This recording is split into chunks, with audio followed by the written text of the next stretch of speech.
Hoje o nosso mercado é de 150 bi de reais, o valor de mercado dos fundos, de todos os fundos do Brasil. Micro. Você tem nos Estados Unidos vários REITs, né, que são os fundos de investimento imobiliário lá, com valor de 30 bilhões de dólares. Ou seja, um fundo nos Estados Unidos, e Menor você que o tem nosso vários mercado. deles, são uma.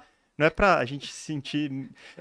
Sentimento de Não, vira-lata, não. não é, É pra botar não é potencial, complexo de né? inferioridade, mas é uma É indústria só a realidade. que pode crescer bastante, depende muito do macro. Se o país achar um caminho de crescimento, a nossa indústria ela é muito ligada à PIB, então tem chance de dobrar de tamanho facilmente.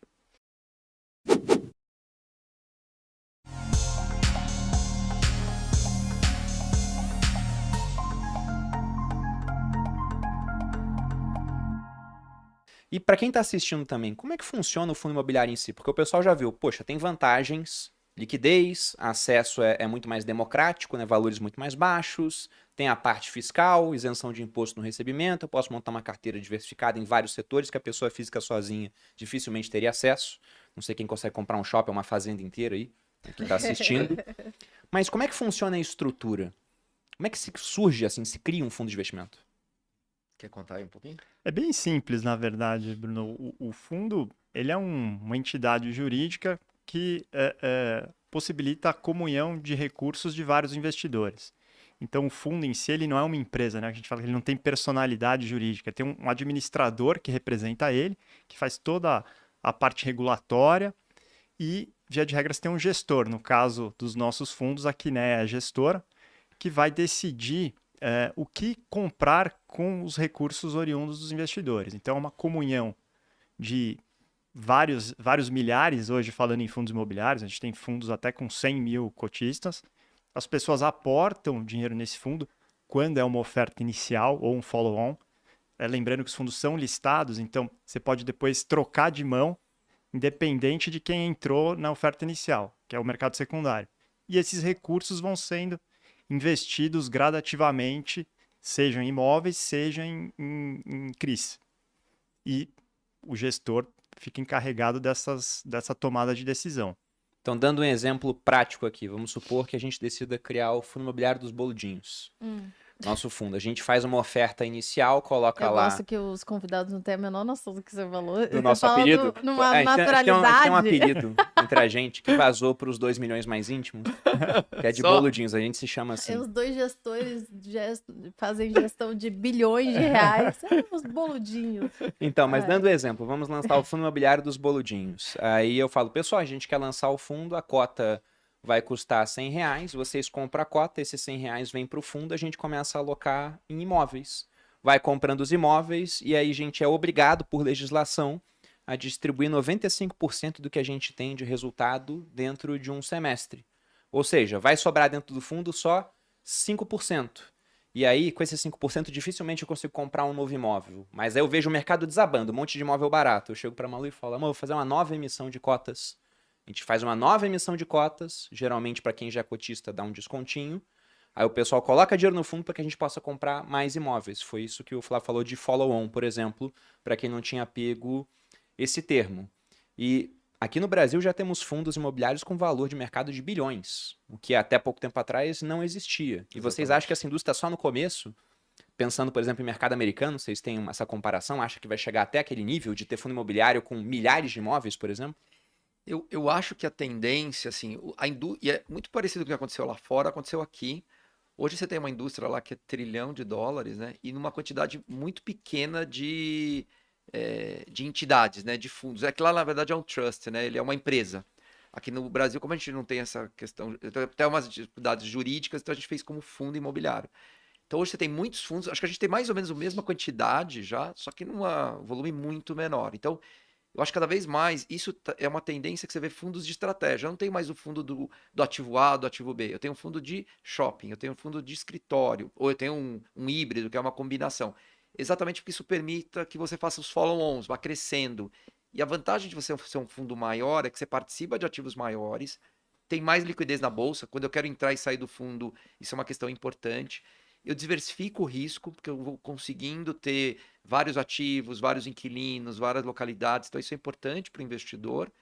e eu cada vez mais consigo competir pelos melhores ativos, que são os grandes ativos, com volume grande, que no passado você não tinha, os fundos não conseguiam participar, mas hoje você tem fundo comprando prédio, a gente comprou na Kinea fundo de 1 bilhão. Às vezes a gente faz um consórcio entre fundos e compra partes, assim, mas e faz um acordo ali para gerir o ativo, assim. Isso é bem importante porque você vai entrando cada vez para uma categoria maior, mais sofisticada e de novo, mas o seu investidor com 100 reais ele consegue participar de todo esse ecossistema aqui. Então acho que isso é bem importante, eu acredito muito que vai andar. Quando você olha o mercado americano, por que ele é tão grande no alternativo? Porque ele ficou muitos anos com taxa de juros muito baixa na renda fixa. E aí, necessariamente, você tem que migrar para crédito, para infra, para outras coisas. No Brasil, você sempre tem uma. O investidor brasileiro ainda tem um pouquinho de esperança que o CDI vai voltar rápido e ele vai poder, de novo, colocar na renda fixa. Essa memória ainda é muito forte, assim.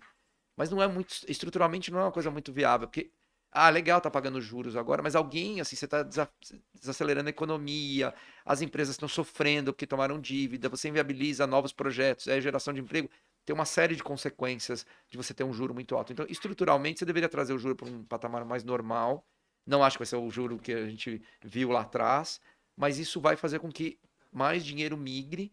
E o nosso desafio é as pessoas irem experimentando. Essa história da sua avó, eu acho espetacular. A gente teve alguns depoimentos na Kinea de pessoas que não olhavam e falavam, não, eu tenho aqui 3 imóveis que a família herdou, deixou, os pais deixaram. Dá trabalho, é concentrado. Aí a pessoa teve a experiência. Eu sempre falo assim, não precisa vender os seus imóveis, bota um pouquinho de dinheiro e vive a experiência, assim.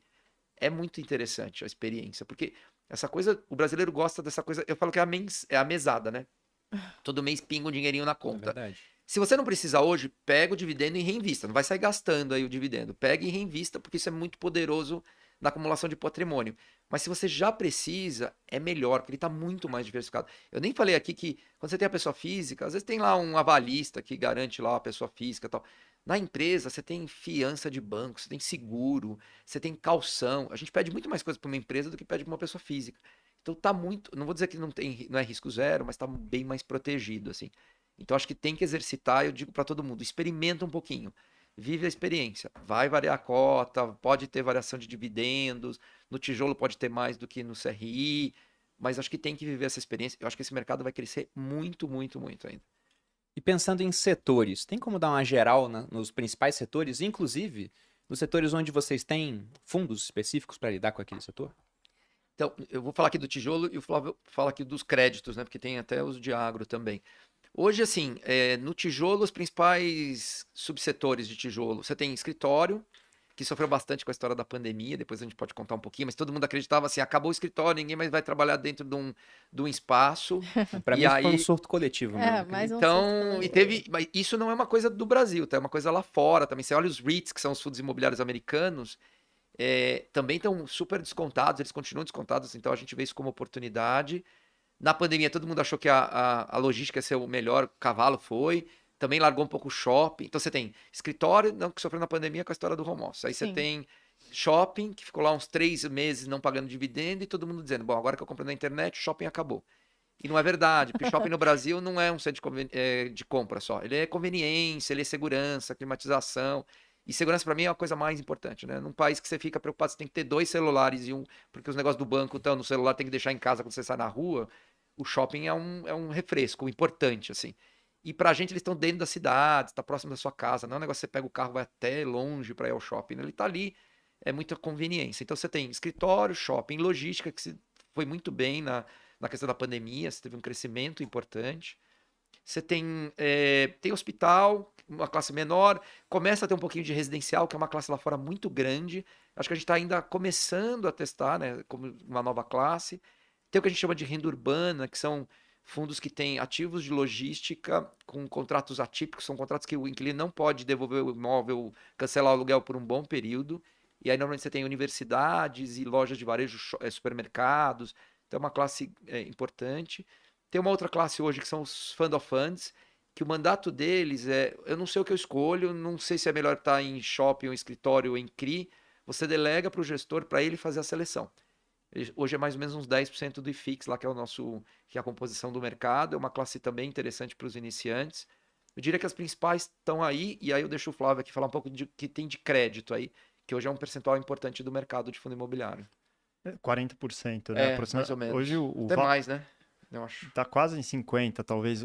Hoje a indústria tem um valor de mercado de 140 bilhões de reais. Boa parte disso já virou fundo de CRI. E aí a gente, na verdade, está em todos esses outros setores, financiando esses imóveis. Então, os fundos de CRI, via de regra, estão associados a imóveis de logística, prédios de escritório, shopping centers. Então, ali é sempre uma derivada do tijolo. A gente pode financiar qualquer tipo de imóvel. Os mais comuns são os shoppings, galpões logísticos e prédios de escritório. Até para completar o que o Carlos estava comentando de mercado americano, uma estatística interessante. Hoje o nosso mercado é de 150 bi de reais. O valor de mercado dos fundos, de todos os fundos do Brasil. Micro. Você tem nos Estados Unidos vários REITs, né, que são os fundos de investimento imobiliário lá, com um valor de 30 bilhões de dólares. Ou seja, um fundo nos Estados Unidos, e você tem vários deles, são uma... Não é para a gente sentir... Sentimento de vira-lata, não. Não é complexo de inferioridade, mas é uma indústria que pode crescer bastante, depende muito do macro. Se o país achar um caminho de crescimento, a nossa indústria ela é muito ligada à PIB, então tem chance de dobrar de tamanho facilmente.